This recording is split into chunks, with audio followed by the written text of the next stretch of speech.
What's up, little homies? This is You Are Talking to Face, also known as Bad Horse, coming at you with your Week 5 Keys to Success for Season 2. This week we're going to be doing some multi-team gameplay on Sword Base. We're going to be doing some Headhunter. Now, who you're seeing right here, this is Unbiasedstone, and he's going immediately for that sniper rifle. That is a big priority on this map, because you can do a lot of damage with it from up in Red Lift. While some minor skirmishing is going to go on in these back hallways, your major battle area is going to be the floor. For that reason, if you're interested in getting a lot of kills, it's going to be important for you to stick to these balconies. It's also important to note that because this is an objective game type, kills aren't going to get you all the way there. In order to get on the scoreboard, you're going to have to collect as many skulls as you can and then run into the scoring zone. This is complicated by the fact that these scoring zones move around from place to place. However, there is usually one scoring zone on the floor. Because of these low-lying scoring zones, you have the potential for an exponential buildup of skulls. That means people are going to be trying to get to those zones, and then they'll be dropping the skulls because people will be hunting those people, and then those people will try and pick up those skulls, and other people will be hunting them, and so you'll have the entire floor littered with skulls by the end of the game. Because of this dynamic, we've decided to divide our team into two groups. One is going to be the Skull Runner, and the other two will be focused on getting kills and preventing other people from scoring.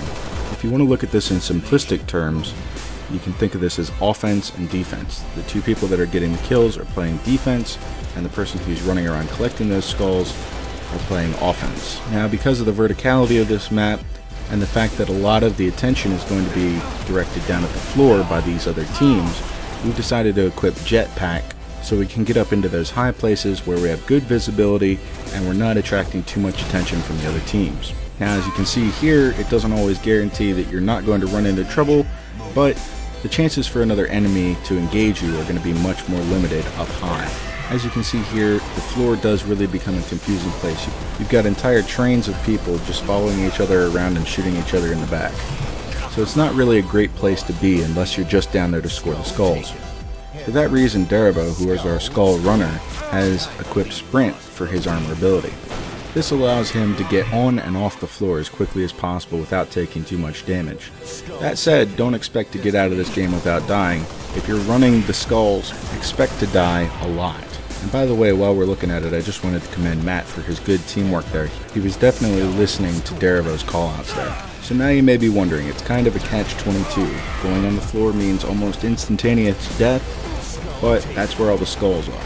Well, that is very true, but you can tip the odds in your favor. The best way to do that is to concentrate your forces at the ends of the floor. This means down near the sniper spawn and at the opposite end of the floor. From this position, you'll have more cover because of different balconies and different stairways, but you'll also have a wall to back up against. The last thing you want to do is be fired on from all sides. So by backing up against the wall, you're eliminating 180 degrees of other people firing at you. Another way to score some skulls quickly if you're using Jetpack is to just put yourself above the peripheral vision of other people that are looking horizontally and running on the floor. I've found from personal experience you don't even have to go very far up to not be noticed by the people on the floor. Especially in this game type where there's so much action going on that people are just trying to be able to cover their backs from the people that are immediately around them. Another good tactic for a Skull Runner is to be able to choose your battles wisely. You don't want to attract any undue attention, so you want to try not to fire on anybody that you don't have an absolute advantage over. Another good tip for this game type is to focus your fire on people who are carrying extra skulls. Not only does this prevent them from scoring those skulls immediately, but it will also give you or your teammates a chance to score those skulls.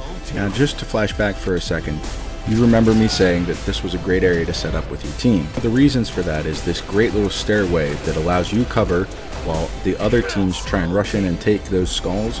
You can pick them off one by one as they come in. It's also important to remember that you can slowly chip away at your score. While it's tempting to go for those big scores with 10 skulls, it's actually exponentially more difficult to do that. And this is because of that little number over your head that signifies to other players what your skull count is. You'll find that you can score 3 or 4 skulls 3 or 4 times even more quickly and easily than you could do 10 at once. So many of these multiplayer games are more about keeping a low profile during the game than they are about actually just dominating. Dominating early in a multi-team game can sometimes hurt you because other teams can kind of focus their energy at the one person that's out in the lead. Another thing you may have noticed is that we're gradually transitioning our positions from on top, where we were at first shooting down on people from up top. Now we're shooting in at people from the ends, and we're only crossing the middle fleetingly in order to pick up skulls and score them. Just as an aside, it's assassinations like this one and other cool stuff that you can do amidst the chaos of a multi-team game that makes them really fun. But back to what I was saying, you can see here that we're making an effort to constantly get back to those ends. It's kind of our rally point. In multi-team games, you're going to have a lot more success holding down areas together. This doesn't mean standing in a group, but at least covering each other's backs, and also being nearby should they need assistance. Now what you can see here is that Vo and I are moving up to score those skulls in the score zone, but then immediately hightailing it back to our safe, relatively safe zone in our corner. And even though our scores aren't that big, they're only 2 or 3 at a time, it's that kind of gradual but constant progress that's going to win games for you.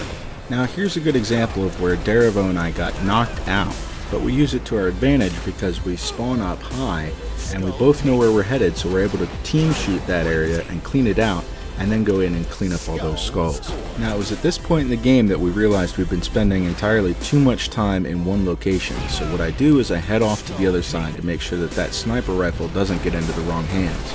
Now I'll be the first to admit that I'm not the greatest sniper, but I do get a lucky shot here. Now just real quick, I want to call out Darevo because he does some interesting pathfinding, working his way around the edge here, and then going and using the man cannon to drop in and clear out the scoring zone with a grenade.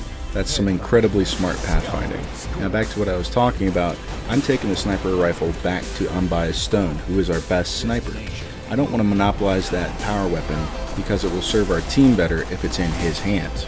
Now at this point in the game, my teammates started calling out that the game would soon be over if we could just score 5 more. So I get a little risky and I rush into the middle, grab those skulls, and use my jetpack to take off before anybody really has a chance to take me out. I quickly looked around and determined that the score zone that's up in Red Break Room is probably going to be the one that's least populated with other teams' players. My bet pays off and we get the win. Well guys, it's been another fun and informative week for me. I hope that it's been the same for you guys. Don't forget to comment, rate, and subscribe, and go check out revolvingbear.com. And as always, until next time, peace out, little homies.